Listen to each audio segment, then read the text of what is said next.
Hi there guys, welcome to today's video. Today we are in attendance of St Mirren versus Celtic here in Paisley. It's a massive game for both sides really, as Celtic will look to, extend their, extend the lead at the top back to, I believe, 8 points after Rangers are currently beating Kilmarnock 2-0, I believe. So they'll be wanting to get another 3 points on the board, but also build on that strong performance last in the weekend against Rangers with the 1-2-1. So they'll be wanting, after building momentum from that game, coming today and get a strong win. As for St Mirren, they got their first win in 7 games last week against Barry Robson's Aberdeen.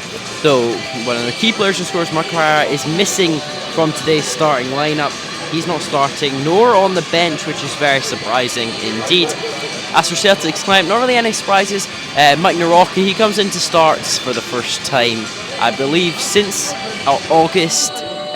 Against Aberdeen away. I believe that was his last start for Celtic. He comes in for the injured Stephen Welsh, who came in for the injured Cameron Carter-Vickers. It's a strong lineup from Celtic today. They want to come back with all 3 points, not taking any chances here. A ground where they have struggled in the past, struggled to get 3 points. If you remember, last season was the first time Ange Postecoglou lost in the 22-23 season. It was 2-0 here, and it was his only loss actually in the league all the way up until I believe it was that 3-0 loss against Rangers away. So he'll be wanting to get Brendan Rodgers will be wanting to get a strong win today. Another 3 points, get that back to 8 points, and go in, start the new year with 3 points and a strong win. But St Mirren won't make it easy, of course. They've performed very well in the past couple of months. They had a great start to the season. But one thing for sure is that it'll be very exciting next 90 minutes of football.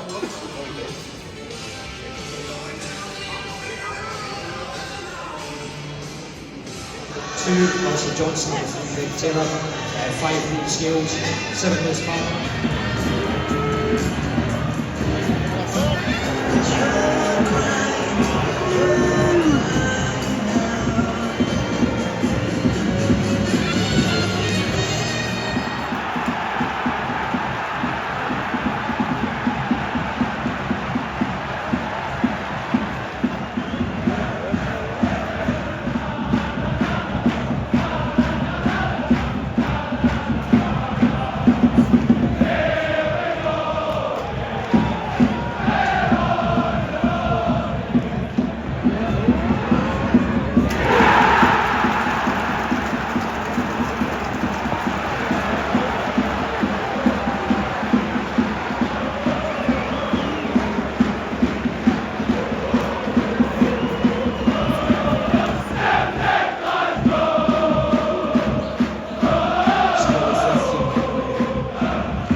And it's half-time here at Paisley. It's Celtic 2, St Mirren 0, after a really strong first half performance from Celtic. The first goal came after only 55 seconds. Daisy Maeda netted his third of the season, and it was a really strong performance from them. They'll be looking to, get a couple more goals, but I suppose the most exciting thing that happened in that match, we're not very excited for the St Mirren fans, but their striker Osan, he got sent off after a reckless challenge on Joe Hart just towards the end of that second half there. Because the St Mirren fans were completely, distraught with that decision and more confused, I suppose, than anything, which has sort of been the mood around Scottish officiating the past couple of weeks. First, there was a couple of big decisions that happened at the Celtic Rangers game in the Glasgow Derby last week. So they'll, of course, officials under pressure due to these decisions, but I suppose at the end of the day. It was the referee's decision, and his decision was a red card for Olasanya. So St Mirren will go into the second half playing with just 10 men. But yeah, I suppose Celtic, the way they started that game was very similar to what you saw under Hans Postecoglou. That very quick start, dominating possession, creating multiple chances, and it worked out. Of course, 2-0 after 10 minutes. You're thinking, oh, this could get ugly for St Mirren. Really managed to get themselves quite back into the game. But yeah, what strong first half performance from them. And they'll be wanting to take that into the second half. And the fans behind that goal there will be absolutely ecstatic with that first half. So St Mirren with 10 men, will they be able to maybe get a goal or even two? Or will Celtic take the 3 points back? That's the final game before the winter break in the Scottish Premiership. It's the final Scottish Premiership game for me until I think Hibs Rangers on the 24th will be my next one. But hopefully it'll be interesting to see what Stephen Robinson says at the end of the game about that decision. We'll be interested to see how much it impacts. But as it stands, it's Celtic 2, St Mirren here at Paisley.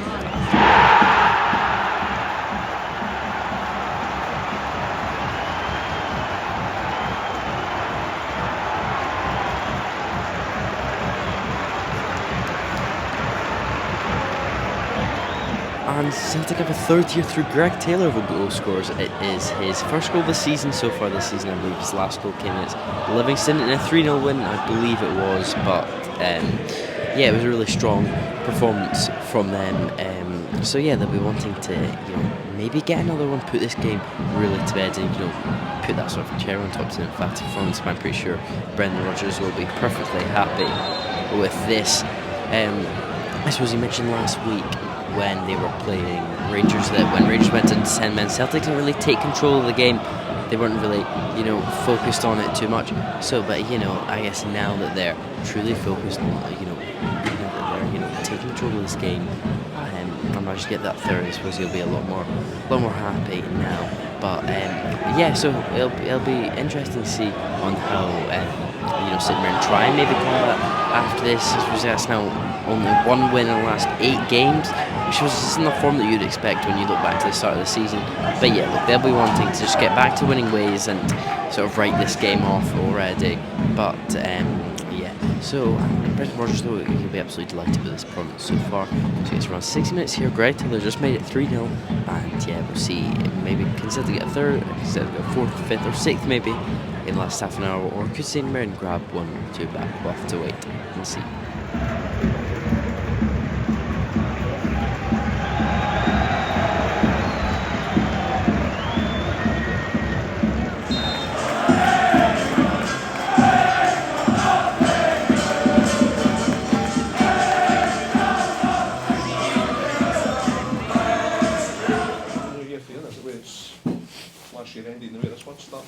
Yeah, that was a very good performance. It could always be a tricky game, mentally and physically, after a Rangers game. But I thought we dealt with it really well, and we made the start that we wanted to in the game. First 10 minutes, started at a good tempo and good speed. So that set us up well in the game. Yeah, the attitude and the focus was on it. Yeah, and that's what we talked about. It's. These games are so important, and I think as we work together more, I think the players understanding the ideas more and the mentality that's required and the demands, and I think you now see the sort of standard of performance that we've put in place, and then the results will come. So very, very good. Second half, our only downside was we never took the chances we created, but we were much better 11v10 than what we were at the weekend. And we spoke about that after Rangers. You have to really dominate the game in possession and counter pressing, and we did that really well in the second half. Is there almost 3 months looking for Declan Rice to come in. Declan was all set to come in, and then all of a sudden they had an injury, and he stayed and got in the team, and the rest is history. So and that's not the club's fault. That's just the way it goes. We have a number of positions that we want to prioritise, of course. There are positions that we won't be able to do anything until the summer, so I know that. But what I do know is that we want to improve the squad, and the club are very happy. We have a couple of things you need to do to start well, and then keep 11 men on the pitch. Is that the sort of biggest frustration that we're to do how come? Yeah, it was a long afternoon, or evening as it is now. You can't start like that and win football matches. Effectively the game's dead after 6 minutes. Because the more you come out, the more they can open you up. So the game plan goes out the window. But frustrating because we spoke about getting done on our inside shoulders when we Aders runs, and for the third goal we get done for dropping a run on our inside shoulder. So that's controllable, as well as Celtic showed a lot of quality, of course. We didn't control that situation well enough, and then it's compounded by the red card, which makes it damage limitation whatever way you dress it up. Did you have any complaints about the red card? I'm not sure where he's meant to put his foot. We didn't lose the game, by the way, because of the red card. That's where the game was. We lost the game with our start, and we were totally at fault for that. But I'm not sure where he's meant to put his foot. Joe dives out and dives into that area. Joe gets straight up again as well. So he knew there's not a lot of malice in it. But listen, we're in a modern game where everything's studied, and you slow it down, it looks a lot worse. I haven't seen it, so it may look a lot worse in slow motion. But I'm not actually sure what you're meant to do. Do you not challenge to try and score a goal? I don't know. But listen, that's not the reason we lost the game today. We lost the reason because of our poor start, poor defending, and we didn't have enough quality to play out of their press as well at times. So we got what we deserved, really.